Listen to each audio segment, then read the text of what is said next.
السلام علیکم جی، کیا حال چال ہے آپ سب لوگوں کے؟ میں امید کرتی ہوں آپ سب بالکل ٹھیک ہوں گے، خیریت سے ہوں گے۔ ناول نمکین پانیوں کا سفر بائی منم ملک کی یہ 10ویں قسط ہے۔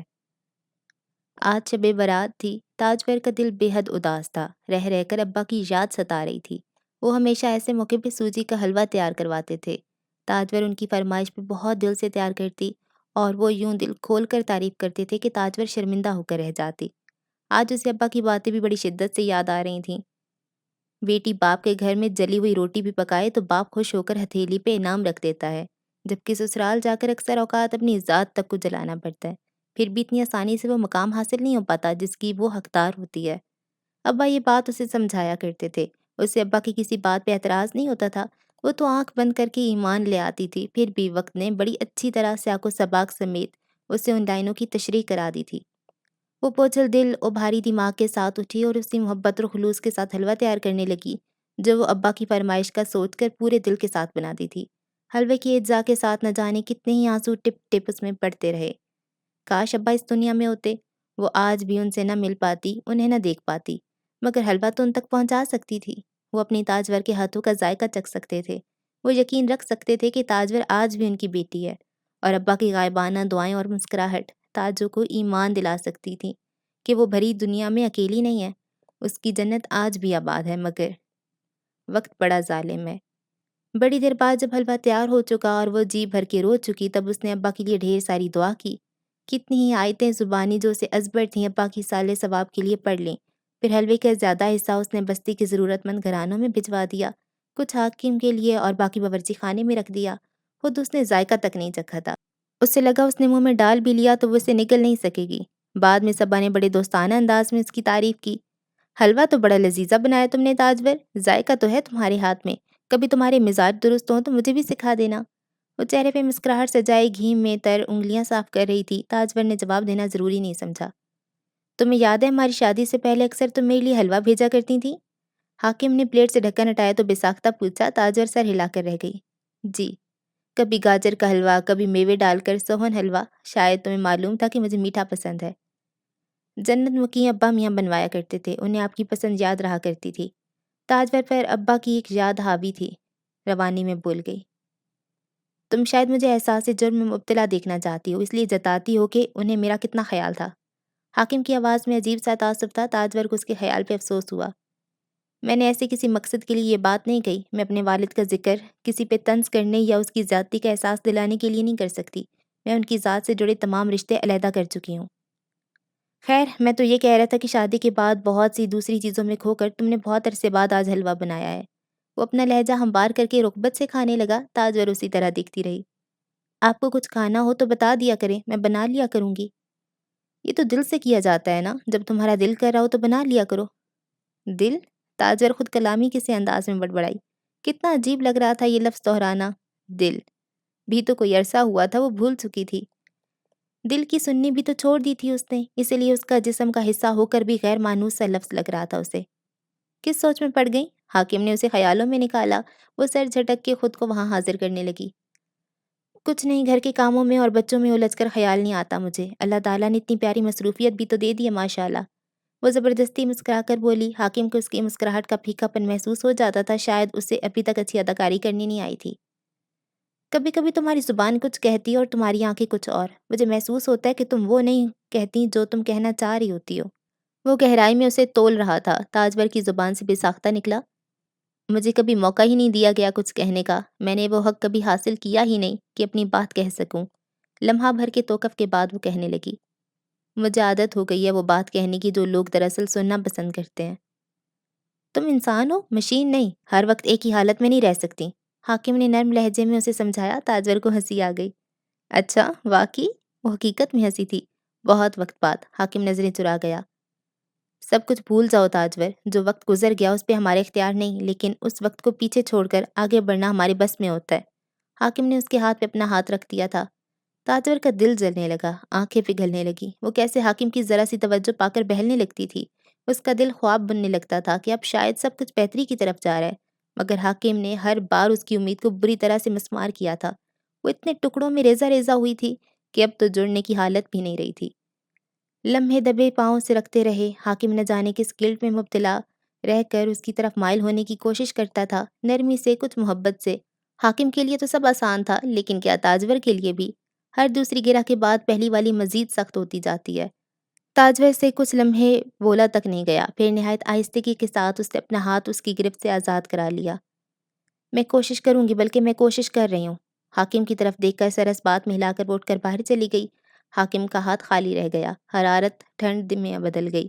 بدقسمتی سے وہ اپنی شریک حیات کے ہاتھوں میں اپنا ہاتھ ڈال کر مکمل ہو جانے کی خوبصورت احساس کو آج تک محسوس کر ہی نہیں پایا تھا۔ شام کو نیلم ملنے آ گئی، تاجور کو گلے لگا کر ملی اور ہاتھ تھام کر خیریت پوچھی۔ تاجور کو اس کی حالت پہلے سے قدرے بہتر معلوم ہوئی، وہ بھی حلوہ بنا کر لائی تھی، یہ وہاں کی روایت تھی۔ تاجور نے پوچھا، تمہاری طبیعت کیسی رہی نیلم؟ ماشاءاللہ پہلے سے اچھی لگ رہی ہو۔ بس تاجو، زندگی ایسی ہے، کروٹ بدلتی رہتی ہے، کبھی اچھے رخ پہ مڑ جاتی ہے اور کبھی… وہ چادر طے کرتی ہوئی کہنے لگی۔ تاجور نے ہلکا سا سر ہلا کر تسلی دی۔ اللہ سے اچھی امید رکھو۔ تم سناؤ، کبھی حاکم بھائی سے کہتی ہی نہیں ہو کہ میری طرف بھی چکر لگا لو؟ ہمیشہ میں ہی یاد کرتی ہوں۔ وہ دوستانہ انداز میں شاید پہلی بار مان سے کہہ رہی تھی۔ تاجور اس کا دل رکھنے کے لیے مسکرا دی۔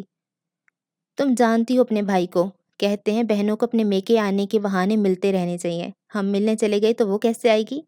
نہ جانے تاجور نے یہ بات خود سے بنائی یا واقعی حاکم کا یہ قول تھا۔ نیلم اس تحقیق پہ نہیں پڑی، دونوں کے درمیان نارمل گفتگو ہونے لگی تھی، اس کے نزدیک یہی سب سے اچھی بات تھی۔ حاکم بھائی بھی نا، ان کی تو منطق ہی الگ ہے۔ اس نے سر پہ ہاتھ مارا۔ اور ہمارے شہزادے کیسے ہیں؟ بولنا شروع کر رہے ہوں گے؟ وہ اپنے بھتیجوں کے متعلق محبت سے استفسار کرنے لگی۔ اب کی بار تاجور کی مسکراہٹ نکلی نہیں تھی۔ ہاں ماشاءاللہ بڑے ہو رہے ہیں، آہستہ آہستہ لفظ پکڑنے کی کوشش کرتے ہیں۔ اس کے چہرے پہ انوکھی ہی روشنی پھیل رہی تھی۔ بے چین سی تاجور کے چہرے پہ کیسی طمانینت تھی۔ نیلم نے نظر لگ جانے کے ڈر سے بے ساختہ نظریں چرا لیں۔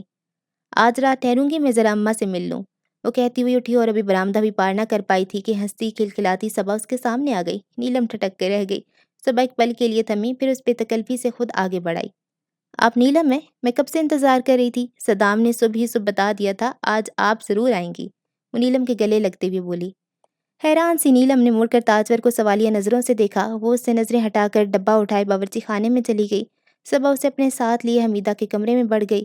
حاکم اور صدام بھی آگے پیچھے ماں کے کمرے میں چلے گئے تو اندھیرا پھیلنے تک تاجور کے کانوں میں ہنسی مذاق اور باتوں کی آوازیں آتی رہی تھیں۔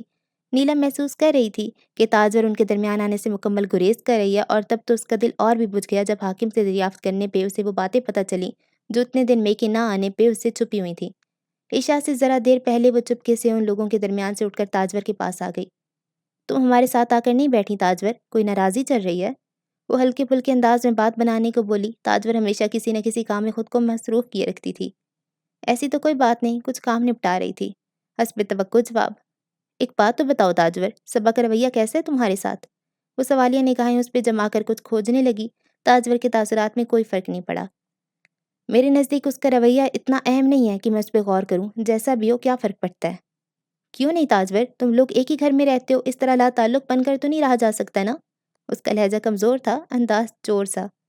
ہاں، یہاں تو جو لوگ ایک دوسرے کی زندگیوں میں رہتے ہیں لا تعلق بن کر جیے چلے جاتے ہیں، اور تم گھر کی بات کرتی ہو۔ اس کے چہرے پہ تن سا بکھرا تھا۔ نیلم کو خود ہی کھل کر بولنے کا موقع مل گیا۔ ایک بات کہوں تاجور، آج کچھ غلط ہو جانے کا احساس بڑی شدت سے ہو رہا ہے۔ وہ اس پر نظریں جمائی کہنے لگی، کھوئی کھوئی سی ملال میں ڈوبی آنکھوں میں عجیب سا رنج، لہجے میں ملامت۔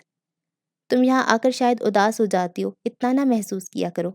تاجور صاف اس موضوع سے بچنا چاہ رہی تھی۔ نیلم اٹھ کر اس کے مزید قریب آ بیٹھی۔ آج مت روکو، مجھے کہنے دو، ورنہ شاید میرا دم گھٹ جائے گا۔ وہ بے بسی سے عجیب ضدی لگ رہی تھی۔ کبھی کبھی تاجور کو اس کے منہ سے نکلے الفاظ حیران کر دیتے تھے۔ کیا یہ وہی نیلم تھی جو شادی کے اولین دنوں میں تاجور کے سامنے ایک الگ ہی روپ میں کھل کر آئی تھی، جسے تاجور پہچان ہی نہ پائی؟ اور ایک یہ نیلم تھی جسے اس کی شادی کے بعد تاجور اب بھی نہیں پہچان پاتی تھی۔ اس کے اندر کی کئی کیفیات بدل گئی تھیں، کتنے ہی جذبات نے نئی جگہ ڈھونڈ لی تھی۔ شاید زندگی کے اکثر مقامات ایسے ہی ہوتے ہیں، انسان پورا کا پورا بدل جاتے ہیں۔ میں سن رہی ہوں، تاجور نے دھیمی آواز میں جواب دیا۔ وہ اس کے لیے کچھ نہیں کر سکتی تھی سوائے اپنے آپ کو پیش کرنے کے۔ مجھے لگتا ہے ہم نے مولوی چچا کے ساتھ واقعی بہت زیادتی کر دی تھی۔ اس کے بعد پہ یا انداز پہ تاجور نے جھٹکے سے سر اٹھایا۔ نیلم کا سر جھکا تھا اس کے اعتراف کی طرح۔ وہ تاجور کے چہرے کا زلزلہ دیکھ ہی نہیں پائی۔ میں سچ کہہ رہی ہوں، ہم سے غلطی بھی نہیں، شاید گناہ ہوا ہے۔ ہم نے ایک ایسے شخص کا دل دکھایا جس نے ہمیں اپنے بچوں کی طرح عزیز رکھا، جو کبھی ہمیں غیر سمجھتا ہی نہیں تھا، جن سے ہمیں کبھی تکلیف نہیں پہنچی، انہیں ہم نے عمر کے اس حصے میں اذیت دینے کی کسر نہ چھوڑی۔ نیلم نے جھکے سر کے ساتھ اپنے آنسو بہہ جانے دیے۔ اس کے دل پہ غبار تھا، دل کے کسی خانے میں درد، کسک، پچھتاوا تھا تو سب حق تھا۔ وقت گزر گیا تھا سو سب خسارہ نظر آ رہا تھا۔ تم بہت اچھی ہو تاجور، میں تو یہ بھی نہیں کہہ سکتی کہ تم نے ہمیں بد دعا دی ہوگی۔ میری ماں اس حالت میں ہے، نہ زندہ میں نہ مردوں میں، ہم اولاد اس کے لیے کچھ نہیں کر سکتے۔ ہم سب تم پہ اپنا غصہ نکالتے تھے اور ہم سب تمہارے رحم و کرم پہ ہیں۔ بختاور بھابھی چلی گئی، حاکم بھائی کی ہستی ویران ہے، تم خوش نہیں رہ پائیں۔ مجھے اللہ نے اولاد کی نعمت سے محروم رکھا ہوا ہے تاجور۔ سسرال میں جا کر جب حالات کے تھیپڑے لگتے ہیں نا تو پتہ نہیں کیوں خواہ مخواہ وسوسے ہونے لگتے ہیں کہ اس کی آواز بھر آ گئی تھی، لفظوں نے ساتھ دینا چھوڑ دیا۔ تاجور نے اس کی حوصلہ افزائی نہیں کی، وہ چپکے سے روتی رہی۔ صبر صدام اس قدر خوش تھے، دونوں کی آنکھیں روشنیاں تھیں، چہرے گل و گلزار۔ کیا کچھ عیاں نہیں ہوتا تھا ان دونوں کی کھلکھلاہٹیں دیکھ کر؟ زندگی سے بھرپور محبت سے سرشار، بے فکر و بے پرواہ جوڑا، جبکہ اس گھر کے باقی افراد کو انکہے دکھ چاٹ رہے تھے۔ کہتے ہیں دکھی دل کی آہیں لگتی ہیں، ہمارے لیے تو اس سے بڑی آہ کیا ہوگی؟ ہم مولوی چچا سے اپنے سلوک کی معافی بھی نہیں مانگ سکتے کہ اپنے دل پہ اٹھائے بوجھ کو تھوڑا تلافی کے پانی سے دھو سکیں۔ وہ اب نم آنکھیں اٹھائے تاجور کو دیکھ رہی تھی، تاجور جو عجیب سی نظروں سے اسے دیکھ رہی تھی، خاموش اور ناقابل فہم۔ مولوی چچا، تاجور کے کپکپاتے لبوں سے نکلا۔ اس کے ساتھ ہی اس کے بے تاثر چہرے پہ کوئی احساس کی کرن پھوٹی تھی۔ وہ طنز نہیں کرنا چاہتی تھی، بخدا وہ نہیں کرنا چاہتی تھی۔ میں بھول ہی نہیں پاتی، میں کیسے بھول پاؤں کہ اس گھر میں اس شخص کے لیے جو ایک مجبور باپ تھا۔ مولوی چچا کا لقب اس بے دردی سے ہٹایا گیا کہ جس حقارت سے سفید کپڑے پہ پڑے بدنما داغ بھی نہیں مٹائے جاتے۔ کیا رشتے صرف غرض کے لیے ہوتے ہیں نیلم؟ آپ کی مرضی کے مطابق چلتے رہیں تو رہیں گے، ورنہ فنا ہو جائیں گے۔ کیا رشتے اور لوگ بازار و دکاندار کے اصول پہ چلتے ہیں کہ جب تک پلڑا بھاری رہے گا تو ملاپ جاری رہے گا، ذرا سا ترازو ہلکا ہو تو سرے سے سولے پہ لٹکا دیا جائے گا؟ وہ اس لیے نہیں بولی تھی کہ نیلم کے سامنے آئینہ رکھ دے۔ یہ تو وہ سولی تھی جس پہ تاجور تب سے لٹکی تھی جب ترازو میں ایک طرف شوہر کو رکھنا پڑا اور دوسری طرف باپ کو۔ لیکن اس کی آنکھوں میں آج بھی سوال تھا، ان لوگوں کے لیے جو سوال کرنے کے کبھی عادی ہی نہیں رہے تھے۔ تاجور، نیلم نے ہاتھ اٹھایا۔ نہیں، اس کا سر تیزی سے نفی میں ہلا۔ میں تمہارے احساس جرم میں اضافہ نہیں کر رہی، اس کے لیے تو ہمارا ضمیر کافی ہوتا ہے جو اس بوجھ کو کبھی بڑھاتا ہے کبھی گھٹاتا ہے۔ میں تو ان جوابات کی تلاش میں ہوں، بات صرف تمہاری اور میری نہیں۔ اب دیکھو نا، تم اپنے شوہر کو ایک بچہ نہیں دے پا رہی اور وہ تمہیں آئے روز اس کا احساس دلاتے ہیں، بدسلوکی کرتے ہیں۔ یہی لوگ تھے جو پہلے تمہیں آنکھوں پہ بٹھاتے تھے۔ رشتے بے غرض کیوں نہیں ہو سکتے نیلم؟ تو کیا محبت سے فریب ہوتی ہے؟ پھر اس فریب میں ایک بار پھر کیوں مبتلا کر رہی ہو خود کو، کسی مولوی چچا کو یاد کر کے جس کی زندگی گزر گئی مگر وہ ایک سچی محبت نہ کما سکا؟ نہیں تاجور، نیلم نے تڑپ کے اس کے آگے ہاتھ جوڑ دیے تھے۔ خدا کے لیے ایسا مت کہو، یہ تو ہماری بدبختی اور نہ جانے اس بدبختی کو ہم کب تک بھگتیں گے۔ ہم نے غلطی کی تھی، شاید معاملہ سنبھل سکتا تھا، سب بہتر ہو سکتا تھا، کم از کم آج جو ہے اس سے بہت بہتر۔ چھوڑ دو، یہ ایک لا حاصل گفتگو ہے۔ میں تمہاری طرح نہیں ہوں تاجور، ایک محدود سوچ کے چھوٹے دماغ کی عورت ہوں، لیکن تم تو نہیں ہو۔ تم وہ غلطی کیوں کر رہی ہو جو ہم نے کی تھی تاجور؟ میں کیا کر رہی ہوں؟ وہ حد درجہ حیرانی سے نیلم کو دیکھتی ہوئے بول رہی تھی۔ وہ کیا کہنا چاہ رہی تھی تاجور واقعتاً سمجھ نہیں پائی۔ ہم سب تمہارے دکھ سمجھتے ہیں تاجور، اور میرے دکھ مجھے ہی سمجھنے دو نیلم، وہ تمہارے حصے کے نہیں ہیں۔ مجھے وہ سمجھاؤ جس کی تمہید تم باندھ رہی ہو۔ وہ ہموار لہجے میں پوری توجہ سے نیلم کو دیکھنے لگی۔ ایک پل کو نیلم کو نظریں چرانی پڑی تھیں۔ جو ہونا تھا وہ ہو گیا تاجور، ہم اسے بدل نہیں سکتے، یہ کسی کے بس میں نہیں ہے۔ مگر تم اپنی زندگی کے ساتھ جو کر رہی ہو وہ میری تکلیف میں بہت اضافہ کر رہا ہے تاجور۔ یہ سب کب تک چلتا رہے گا؟ کیا سب؟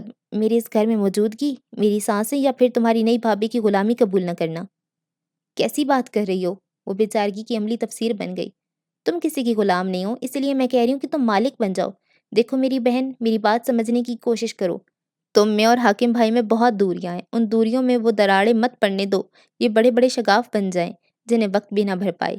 تمہارے سامنے پوری زندگی پڑی، آخر کب تک یوں بیگانہ بن کر رہ لوگے؟ کبھی نہ کبھی تو نئی شروعات کرنی پڑتی ہے نا؟ نہیں، میں اور تمہارے بھائی اپنی زندگیوں میں خوش ہیں، تاجور دو ٹوک انداز میں بولی۔ زندگی میں میاں اور بیوی کی ایک زندگی ہوتی ہے، الگ الگ نہیں۔ تم لوگ ایک ہی گھر میں دو اجنبی لوگوں کی طرح کس طرح رہ سکتے ہو؟ نیلم کی آواز میں خفگی شامل ہو گئی۔ ہم ایک لمبے عرصے سے ایسے ہی رہتے آ رہے ہیں۔ تاجور نے اس خفگی کو اڑا دیا۔ پہلے کی بات اور تھی، اب تو جب سب اچھا ہونے جا رہا ہے، اب کیا نئی بات ہو گئی ہے؟ یہ مجھ سے پوچھ رہی ہو؟ کیونکہ یہ سوال تم ہی میرے پاس لے کر آئی ہو۔ مجھے بتاؤ اب کہاں اور بات ہو گئی ہے؟ وہی لوگ ہیں، وہی دنیا، وہی شام و سحر۔ تم انجان بننا چاہ رہی ہو؟ نیلم گہری سانس بھر کر بولی۔ دیکھو تاجور، حاکم بھائی بہت مشکل انسان ہے، بہت گہرے ہیں، سخت اور ٹھوس کہہ لو، مگر پتھر ہو وہ بھی چٹک جاتا ہے۔ حاکم بھائی تو انسان ہے، کب تک لڑتے حالات سے، خود سے؟ یہی وقت ہوتا ہے جب مرد کو سہارے کی تلاش ہوتی ہے۔ میں تو خود ایک قدیم دیوار ہوں، مسمار ہونے کے قریب، میرے سہارے کی کسے ضرورت ہوگی؟ وہ سر جھکا کے زمین کو غور سے دیکھنے لگی جیسے پہلی بار۔ تمہارے شوہر نے تم نے اپنی شادی شدہ زندگی میں کوئی سکھ کا لمحہ نہیں گزارا تاجور۔ اب بس کرو، خود کو اذیت مت دو۔ حاکم بھائی کو بھی تمہارے ساتھ ہوئی زیادتیوں کا احساس ہے، اسی لیے وہ تمہاری طرف بڑھنا چاہتے ہیں اور تم کوئی قدم دور ہوتی جا رہی ہو۔ نیلم نے اسے سمجھانے کا فیصلہ کیا تھا، اس لیے وہ محض اشاروں میں اس سے بات نہیں کر سکتی تھی۔ تاجور چند ثانیے اس کی بات پہ غور کرتی رہی، پھر سوال کیا، کیا یہ تم سے حاکم نے کہا؟ وہ نہ کہیں تو میں محسوس نہیں کروں گی؟ ان سے بات کے دوران مجھے اندازہ ہو گیا وہ کتنی تنہائی محسوس کر رہے ہیں، اور مجھے تمہاری سرد مہری بھی نظر آ رہی ہے۔ میرے پاس اس کا جواب نہیں ہے، بہتر ہے تم اس پہ آئندہ بات نہ کرو، اس نے بے لچک انداز میں کہہ دیا۔ وہ ربط کو لپیٹ کر اطراف میں رکھ کر نیلم دیکھ کر رہ گئی۔ جواب نہیں ہے یا تم دینا نہیں چاہتی؟ تم یہی سمجھ لو، وہ جواب تمہاری سمجھ سے باہر ہوگا۔ کوئی جواب اتنا بڑا نہیں ہو سکتا کہ وہ ہماری خوشیوں کے راستے میں پتھر بن جائے۔ صحیح کہا، وہ چھوٹا ہوتا ہے، دیمک بن جاتا ہے، نظر نہیں آتا، بس اندر سے کھوکھلا کر دیتا ہے۔ نیلم نے ہار مان لی، وہ اس سے کہاں جیت سکتی تھی۔ دیکھو ضد مت کرو، اللہ کی رضا جان کر صبر کر لو، وہ تمہیں صبر کا پھل دے رہا ہے نا۔ تم قدم بڑھاؤ، اپنی زندگی کی طرف، اپنے شوہر کی طرف سے دل صاف کر لو، وہ تمہارے سامنے زخم چن لے گا۔ جلد بازی میں زخم لگانے والوں کو بھی یاد ہوتا ہے کہ گھاؤ کہاں کہاں بنا ہے۔ وہ اب تک کی گفتگو میں پہلی بار ہنس پڑی تھی۔ یہ ایک ہنسی نہیں تھی، دو تین کیفیتوں کے ساز تھے۔ بھول جاؤ سب کچھ تاجور، نیلم تعصب سے بولی۔ حاکم بھائی بھی تو لوٹ رہے ہیں نا؟ ہاں، تب جب اسے احساس ہو گیا کہ اس نے ناحق کتنے لوگوں کو اپنے فیصلوں کا غلام بنایا۔ اب وہ اپنے بڑے پن سے کٹ پتلیوں کو سجا کر رکھنا چاہتا ہے، تب جب اپنا آپ غلط لگنے لگے۔ اور تو کیا فرق پڑتا ہے تاجور، مرد کو احساس ہو جائے یہی کافی ہوتا ہے۔ مجھے فرق پڑتا ہے، تاجور تیزی سے بات کاٹ کر بولی۔ اس کا چہرہ زخم زخم ہونے لگا۔ میرے لیے یہ کافی نہیں ہے، میرے ساتھ وہ جو کر سکتے ہیں وہ سب جھیل لوں گی، لیکن مجھے جو کرنا ہے اس کا فیصلہ صرف میرا ہوگا۔ میں وہ خوشیاں خیرات میں نہیں وصول کر سکتی جو کسی کی اصلیت سامنے آنے پہ غنیمت لگ رہی ہوں۔ نیلم اس کے چبا چبا کر ادا کیے الفاظ پہ غور کرنے لگی۔ کچھ بھی اتنا آسان نہیں تھا جتنا وہ سوچ بیٹھی تھی۔ تم جذباتی ہو رہی ہو، اس دنیا میں ایسا ہی ہوتا ہے، صدام اور صبا خوش ہیں اور تم دونوں ان کی وجہ سے ناخوش۔ تم سوچو تمہیں وہ سب حاصل ہو سکتا ہے جس کے لیے آج تک تم ترستی رہی ہو۔ جو کچھ ہوا ہے اس پہ مجھے بہت دکھ ہے، لیکن یہ وقت گزر گیا تو جو اب بچا ہے اس کا بھی ملال ہوگا۔ معاف کر دو ہر قصور تاجور۔ کیا صدام لالا کو کوئی فرق پڑا ہے کہ ان کا مقام حاکم کی نظروں میں کیا رہا ہوگا یا پھر صبا کو؟ پھر تم کیوں یہ بوجھ جھیلو؟ وہ ایک آخری کوشش کرنا چاہتی تھی، کسی بھی طرح تاجور کا دل موم کرنا چاہتی تھی۔ تاجور اس سے زیادہ تھک چکی تھی۔ کیونکہ میں ان جیسی نہیں ہوں، برف کی دیواروں میں قید ہو کر مجھے سانس لینے پہ مجبور ہونا پڑا ہے۔ حاکم کو مجھ سے نفرت تھی تو میں دھتکاری جاتی رہی، اب اسے ندامت ہوئی تو میں اچھی ہو گئی۔ بات معافی کی نہیں ہے، بات کچھ اور ہے۔ ابا کو بے قصور مان کر جو تمغہ مجھے دیا جا رہا ہے وہ میں قبول نہیں کر سکتی۔ میں اپنے باپ کی موت کا سودا اپنی خوشیوں سے کر لوں؟ کبھی نہیں۔ وہ واقعی مولوی حیات کی موت کا سودا دنیا کی کسی قیمت پہ نہیں کر سکتی تھی۔ وہ ایک گھائل بیٹی تھی، ناسور اسے راز تھے۔ باورچی خانے سے اٹھ کر وہ اندھیرے میں گم ہو گئی۔ اسی اندھیرے میں دیوار کے ساتھ حاکم گمسم کھڑا تھا، نہ جانے کب سے کس کے ذکر پہ، مگر سب کچھ سماعتوں میں انڈیل تھا۔ تاجور کمزور نہیں تھی، شاید حاکم کے مزاج کی سختیوں نے اسے چٹان کر دیا تھا۔ اندھیرا، ان پڑھ تھا، اس کے چہرے پہ چھائے تاثرات پڑھ نہیں پا رہا تھا۔ اماں جان کیسی ہیں آپ؟ ایک ہاتھ سے موبائل کان سے لگائے خضر نے کھڑکی کا پردہ سرکایا۔ ڈوبتی مغرب میں سرما کا غبار نیلگوں شکل اختیار کرتا جا رہا تھا۔ شام ڈھلتے سردی بڑھتی تھی اور دھند کا بسیرا شروع ہو جاتا۔ سورج بھی بہت نخریلا ہو گیا تھا، کبھی کبھار شکل دکھاتا۔ جنوری کے رنگ ڈھنگ زیادہ سنگین نہیں تھے، خضر کو اس موسم سے بڑا عشق تھا۔ میں خیریت سے ہوں میری جان، تمہاری طرف سے مجھے فکر رہتی ہے۔ دوسری طرف سے بہت محبت سے کہا گیا تھا۔ خضر کے لبوں پہ محبت کے جیسی بے ساختہ اور میٹھی مسکان دوڑ گئی۔ میرے ساتھ آپ کی دعائیں ہیں اماں جان، مجھے کیا ہو سکتا ہے؟ وہ چلتا ہوا فرصت سے صوفے پہ آ بیٹھا، کمرے میں مدھم سی روشنی تھی، وہ سو کر اٹھا تھا۔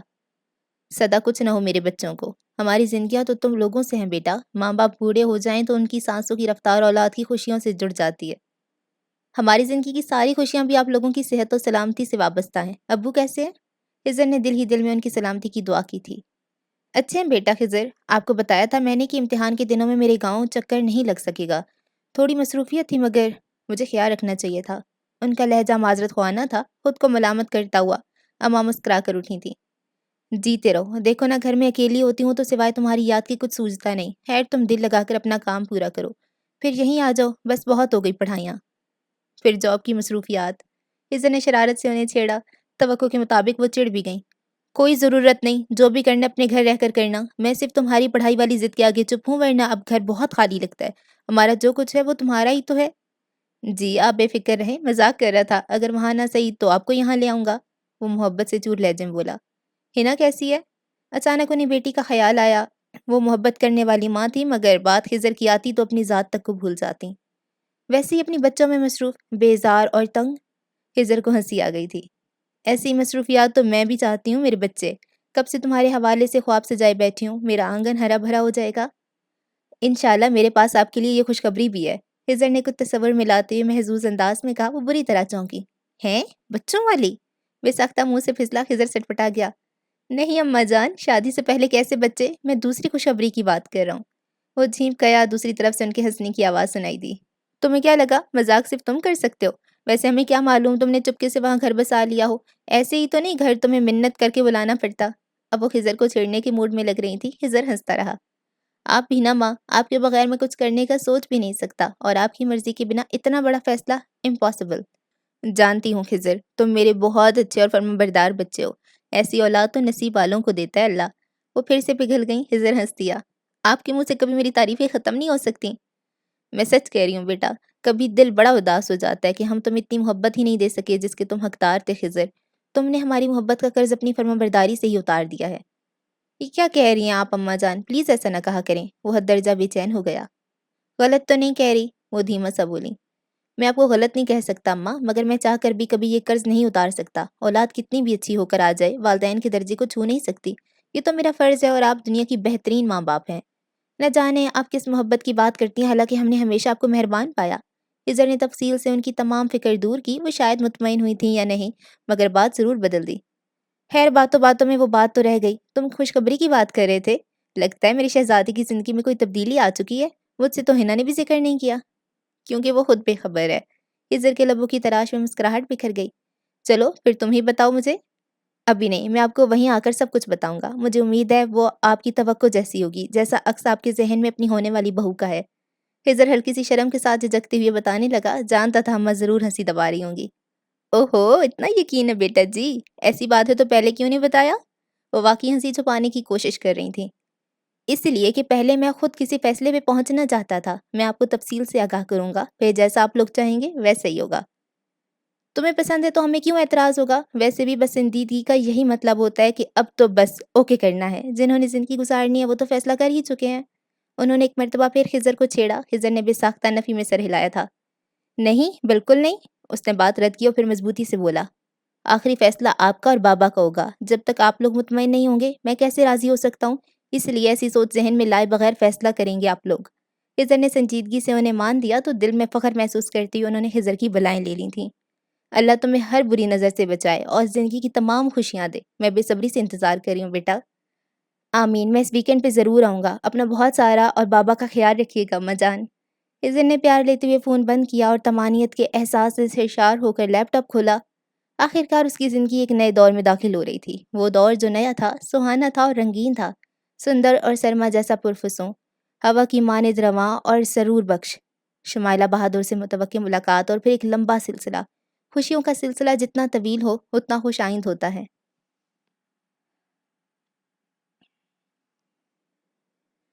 دن تیسرے پہر میں داخل ہو رہا تھا۔ تاج جو منع کو چارپائی پہ سلا کر کسی کام سے اندر آئی تھی، جب صبا کی نظر اس ہاتھ پاؤں مار کر کھلکھلاتے بچے پہ پڑی، کچھ سوچتے ہوئے قدم قدم چلتی اس کے قریب آ گئی۔ وہ خلا میں ہاتھ پیر چلاتا کھیل رہا تھا۔ یہ صدام کا بیٹا تھا، کتنا پیارا اور صحت مند۔ تاجور کس قدر خیال رکھتی تھی اس کا، اپنے بیٹے سے بھی شاید زیادہ، یا شاید اس نے دونوں میں کبھی فرق رکھا ہی نہیں تھا، اس لیے دونوں برابر لگتے تھے۔ صبا نے اسے اٹھا کر سیدھا بٹھایا اور اسے گدگدانے لگی۔ بچے کی کھلکھلاہٹیں بلند ہونے لگی۔ ارے واہ، تمہیں تو لفظ بولنے بھی آتے ہیں۔ پتہ ہے میں تمہاری کون ہوں؟ میں تمہیں بتاتی ہوں، چلو مجھے اماں بلاؤ۔ صبا اونچی آواز کر کے اسے اکسانے لگی، جو آنکھیں اور لب کھولے معصومیت سے اسے تکے جا رہا تھا۔ بولو بولو ماں، میں تمہاری ماں ہوں نا، شاباش کہو میرا بیٹا۔ وہ دانستہ آواز مزید بلند کر کے بول رہی تھی۔ تاجور یہ شور سن کر باہر آ گئی اور صبا کو دیکھ کر اس کے اعصاب تن گئے۔ مجھے تم اماں بلایا کرو گے اور تمہارے ابا؟ صبا تاجور کو آتا دیکھ کر مزے سے بول رہی تھی جب تاجور نے ناگواری سے اس کے آگے سے بچہ اٹھا لیا۔ اس کی ماں موجود ہے جسے اس نے پکارنا ہے، کوئی زبردستی کی اسے ماں نہیں بلوا سکتا۔ تاجور نے طنزیہ انداز اختیار کیا تھا۔ صبا ہاتھ جھاڑتی ہوئی اٹھ کھڑی ہوئی۔ بڑی عجیب ہو تم تاجور، یا تمہارے ساتھ مسئلے عجیب ہیں؟ صبا تمسکرانہ انداز میں بولی، ہونٹوں کے کنارے ہنسی چھلکا رکھے تھے، آنکھیں جیسے تاجور کا مذاق اڑا رہی ہوں۔ میرے مسئلوں میں تمہیں گھلنے کی ضرورت نہیں، وہ کہہ کر پلٹی۔ میں اتنی بیکار ہوں بھی نہیں کہ تمہارے لیے درد سر مول لوں، مگر تم بہت عجیب ہو۔ کبھی کہتی ہو کہ تمہارے نزدیک میرے وجود کی کوئی اہمیت ہی نہیں، پھر میرا وجود تمہاری آنکھوں میں اتنا کھٹکنے لگتا ہے کہ تم میری ذرا سی حرکت بھی برداشت نہیں کر پاتی۔ کیا نام دوں میں تمہارے رویے کو؟ وہ سوالیہ نظریں تاجور پر جمائی ہوئی تھی، بالکل ٹھنڈی اور شانت ہو کر۔ ایک لمحے کو تاجور کو کچھ عجیب سا احساس ہوا۔ وہ اسی لیے کہ تم اپنی حرکات کو خود تک محدود نہیں رکھتی، تم مجھ سے اور میرے بیٹوں سے دور رہو، ان پر جتانے کا کوئی حق نہیں تمہیں۔ تاجور کا لہجہ تیکھا ہو گیا تھا۔ تاجور میں تمہارے بیٹے سے دور رہی ہوں۔ بلا کا دوستانہ انداز ہو گیا صبا کا، مگر تم بھول رہی ہو کہ یہ تمہارا بیٹا ہے ہی نہیں۔ بات ختم کر کے اس کی آنکھوں کی چمک پڑ چکی تھی اور تاجور کی چمک اڑی۔ یہ میرا بیٹا ہے صبا، بھول کر بھی دوبارہ یہ بات اپنے منہ سے مت نکالنا۔ سا کو پیدا کرنے والی یہ ذمہ داری مجھے سونپ کر گئی ہے، یہ استحقاق تم اپنے بچوں کے لیے سنبھال کر رکھو۔ تاجور کو اس کی بات برچھی کی طرح لگی تھی۔ وہ الفاظ چبا چبا کر بولی، بچے کو اس نے اپنے سینے سے لگا لیا تھا۔ ہاں، غلط فہمی ہے تمہاری جو اب دور ہونے جا رہی ہے۔ اس بچے کا باپ ابھی زندہ ہے اور میں اس کی بیوی ہوں، لہٰذا اصولی طور پہ میں اب اس کی ماں ہوں، اور جب اس کی ماں اب آ گئی ہے تو… خبردار! تاجور نے طیش میں آ کر اس کی بات کاٹی تھی۔ صحن میں داخل ہوتا حاکم اس کی غصیلی آواز پہ ٹھٹک کے رہ گیا۔ لمحے میں تاجور کا چہرہ سرخ پڑ چکا تھا۔ اپنی بکواس بند کرو، ماں کا درجہ تو دور کی بات ہے، تم ماں کا لفظ تک کا مطلب نہیں سمجھ سکتی۔ اپنا بچہ ہونے کی بات وہ کرے جسے اس بچے میں دلچسپی ہو، تم محض کسی کو نیچا دکھانے کے لیے اتنی گھٹیا سوچ پیدا کر سکتی ہو، مجھے یہی توقع ہونی چاہیے تم سے۔ مگر کان کھول کر سن لو، میں اسے تمہارے حوالے کبھی نہیں کروں گی۔ تاجو قہر برساتی نظروں سے صبا کو باور کروا رہی تھی۔ حاکم کی سمجھ میں سارا معاملہ آ گیا۔ وہ مردہ قدموں سے آگے بڑھا۔ آئے روز گھر میں جھڑپوں نے اسے بے حد بیزار کر رکھا تھا۔ کس کو نیچا دکھانے کے لیے تاجور؟ تم اتنی منفی کیوں رکھتی ہو میرے بارے میں؟ اور ماں کا درجہ میں کیسے سمجھ سکتی ہوں جب تم مجھے اس کا موقع ہی نہیں دینا چاہتی؟ تمہیں اپنے رویے میں نرمی پیدا کرنے کی ضرورت ہے، پھر سمجھ سکو گی میرا مطالبہ کوئی ناجائز نہیں ہے۔ زمانے بھر کی بیچارگی صبا کی صورت پر چھا گئی تھی۔ حاکم اس کی چالاکی سے متاثر ہو سکتا تھا، مگر تاجور ہرگز نہیں۔ بس مجھے کچھ سمجھنے کی ضرورت نہیں ہے، تمہیں میں اچھی طرح جانتی ہوں۔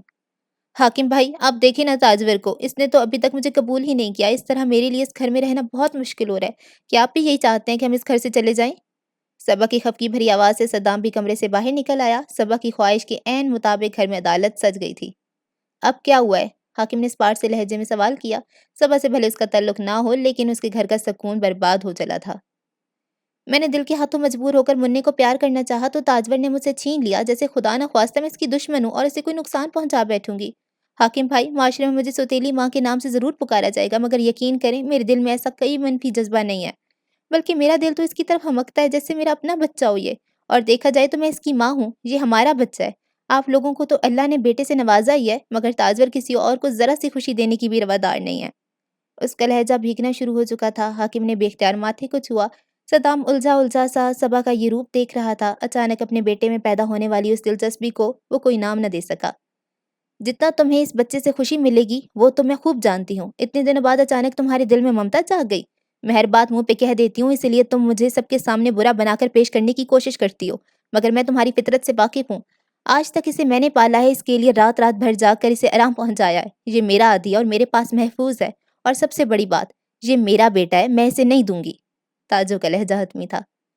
یہ کوئی جنگ نہیں تھی کہ ہار جیت کا فیصلہ ہوتا، یہ کوئی خواہش نہیں تھی کہ تاجور خود کو پیچھے رکھ کے سمجھوتا کر لیتی، یہ کوئی ضد بھی نہیں تھی کہ تاجور قربان کر دیتی۔ یہ تو تاجور کے وجود کا حصہ تھا۔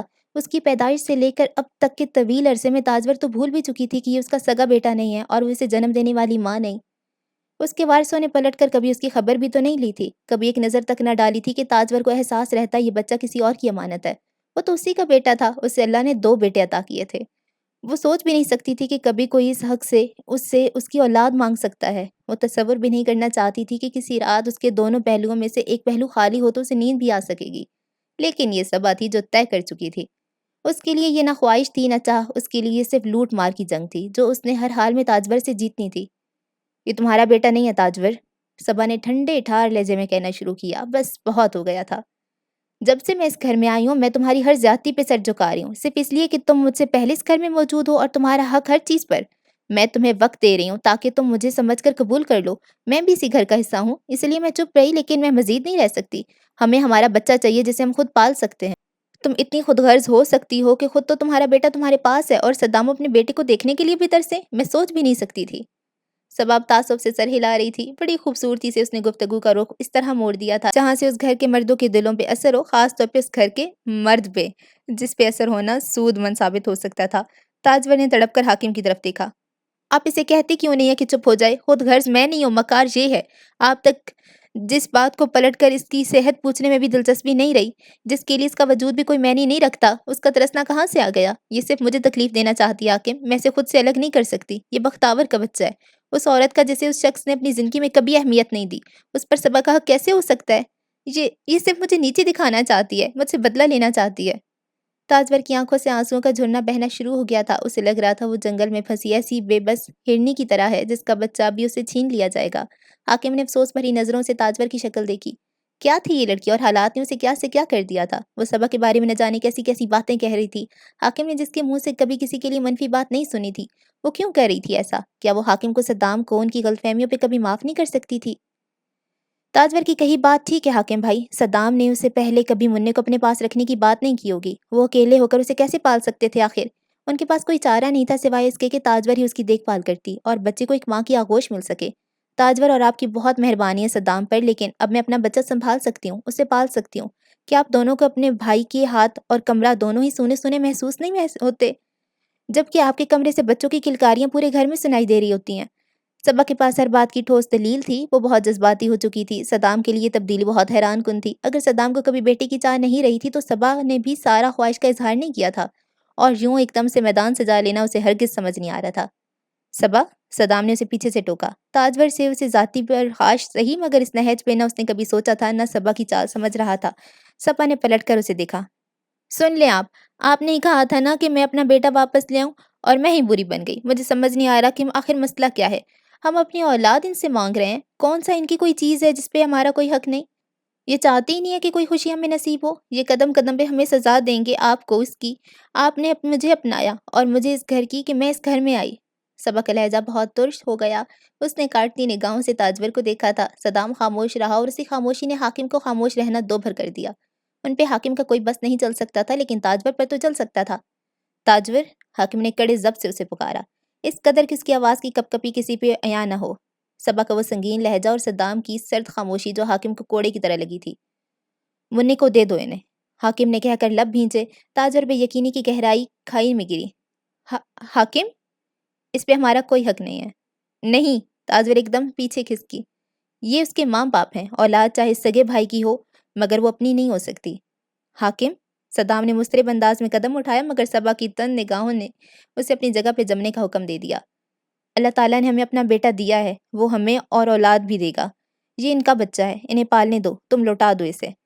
نہیں حاکم، تاجور سختی سے چلائی، بات کم یا زیادہ اولاد کی نہیں ہے، میری اولاد کی ہے، یہ میرا بیٹا ہے حاکم، میں نے اسے نیلم کو بھی نہیں دیا تھا، آپ نے۔ شدت جذبات سے اسے الفاظ نہیں مل رہے تھے۔ حاکم کو تکلیف ہو رہی تھی مگر وہ کچھ نہیں کر سکتا تھا۔ آپ نے مجھ سے وعدہ کیا تھا کہ یہ میرا بیٹا ہے، یاد کریں آپ نے کہا تھا اس کے بارے میں مجھ سے کوئی سوال نہیں کرے گا۔ میں نہیں دوں گی اسے، کسی کو نہیں دوں گی۔ وہ اسے گلے سے لگائے ایک ایک قدم پیچھے ہوتی جا رہی تھی۔ حاکم نے سختی سے اسے مخاطب کیا، میں نے تمہیں کہا نا انہیں ان کا بچہ دے دو، تم جاؤ اندر اپنے بیٹے کو دیکھو، اٹھ گیا ہوگا۔ حاکم کے حکم پہ صبا تیزی سے آگے بڑھی اور بچے کی طرف ہاتھ بڑھائے۔ تاجور کی اس پہ گرفت مضبوط تھی مگر حاکم کی ناانصافی اسے اندر سے توڑ چکی تھی۔ وہی پاگل تھی جو ہمیشہ اس بے حس انسان سے توقع باندھ لیتی تھی۔ وہ حاکم کیسے ہو سکتا تھا جو تاجور کا کسی موڑ پہ ساتھ دے؟ صبا نے بچہ اس کی گرفت سے آزاد کرا لیا۔ بچہ رونے لگا اور تاجور کے منہ بسورتے ہوئے لپکنے لگا۔ یہ دیکھ کر حاکم نظریں چراتا ہوا الٹے قدموں مڑ گیا۔ رونے کے شور نے تاجور کا دل سماعتیں پھٹنے لگیں۔ بچہ صبا کے پاس چلا گیا تھا، تاجور خالی ہاتھ رہ گئی تھی۔ ایک بار پھر وہ بالکل اکیلی اور تنہا تھی، کسی سے شکوہ کرنے سے قاصر، کوئی کندھا غیر میسر، دل ہلکا کرنے سے معذور۔ بس میری جان، روتے نہیں۔ پت ہے، کسی نے مجھے بڑے غرور سے کہا تھا میرے لیے اس گھر میں کھونے کے لیے کچھ بھی باقی نہیں۔ بے وقوف لوگ یہ تھوڑی سمجھتے ہیں کہ چھیننے کے لیے چیزیں ہی تھوڑی ہوتی ہیں، بعض اوقات وہ قیمتی لوگ بھی چھن جاتے ہیں جن پہ ہماری سوچ بھی نہیں جاتی۔